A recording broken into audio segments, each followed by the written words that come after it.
There aren't that many libertarians in show business. We've got, what, Drew Carey, Dennis Miller, Kurt Russell, supposedly libertarian, Vince Vaughn, and, well, that's about it. I wish we had more.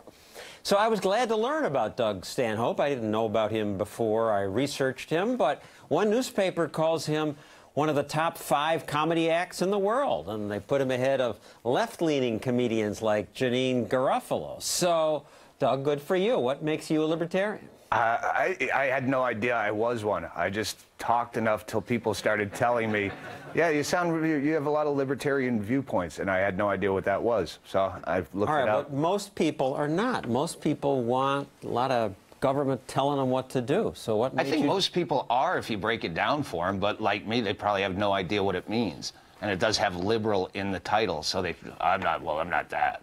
Well, yeah, I think most people would be.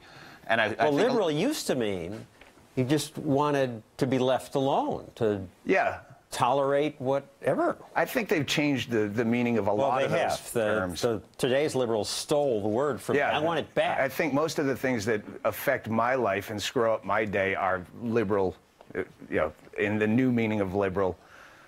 Which the fact that I'm standing government out at 20 below zero smoking a cigarette, that wasn't a Republican thing. That was someone trying to do good for me. All right, well, let me play a few clips from your stand-up act in Seattle. Here's one where you're complaining about seatbelt laws. You can't drive down the street without a seatbelt on. Why not? I don't know. You're going to put on a helmet. You can't sit in your own backyard naked, your own filthy, dirty flesh that you're born with. You know, that body you carry around? Filthy. You can't sit up. Why not? I don't know. That's just the way it is. You're not free. You're not free in the least. You need a diploma in this country to cut hair. I was wondering how you were going to get clips that were clean enough to play on this show, and now I see what you've done is taken one giant bit and edited it around the punchlines. You bet, because, you know. It was very good work. Television here. I was just curious how you're going to do that. Well, now you know. All right, your first point. You can't drive the street without a seatbelt on. Right. Well, seatbelts have saved thousands of lives. Okay, so then you should be able to wear them, but you shouldn't have to be for. Most of these points boil down to you own your own meat, your own body. If there's any private property argument, you own this. I mean, so yeah, if I want to go careening through a windshield at 120 miles an hour because I'm bored with my life, that's my right. Well, not in America.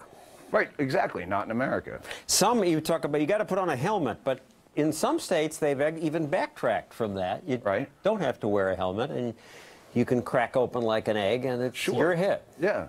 And that's good? Yeah, you own your own body. You should be able to do, even if it's a drug argument.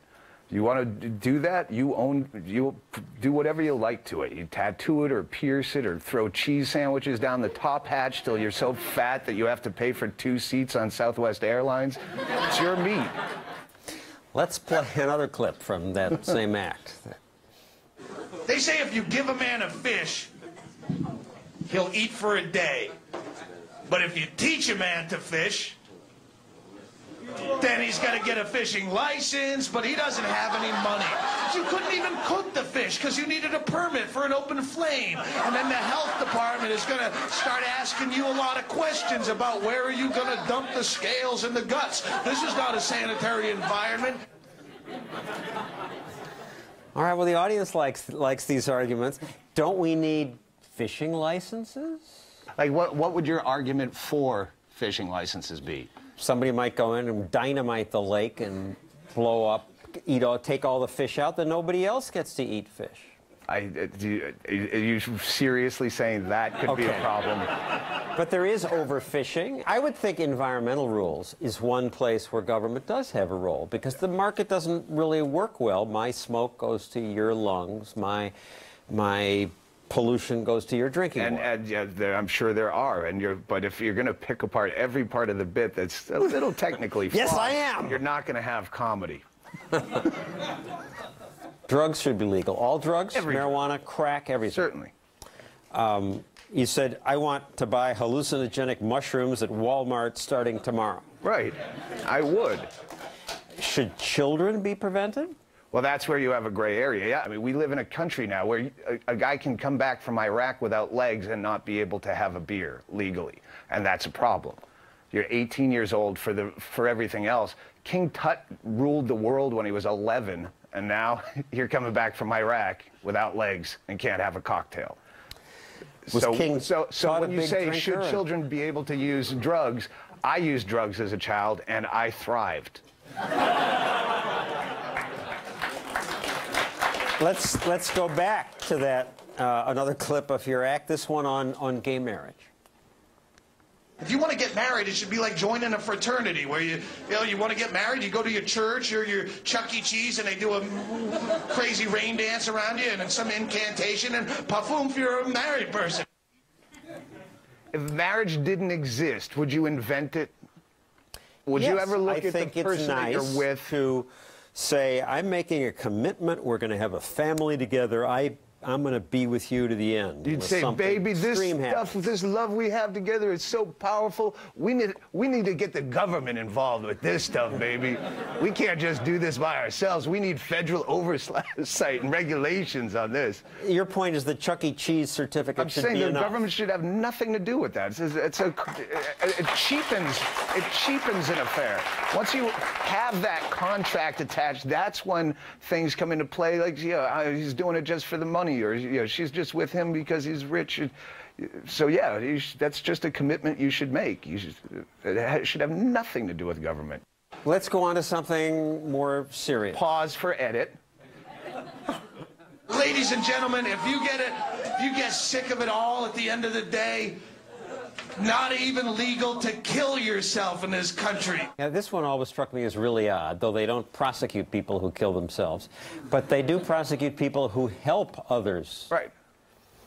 And that's the law in all but, I believe, one state. Yeah, Oregon. Oregon's the only state with assisted suicide. Someone who I respect a lot, Steve Forbes, says, when a person stands on the ledge of a building, we try to pull him back.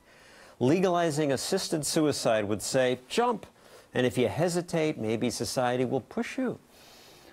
Yes, and that's someone who's never been that close to someone dying. When you see someone that's in that much agony and that much pain, yeah, this is it. I don't have punchlines for this one.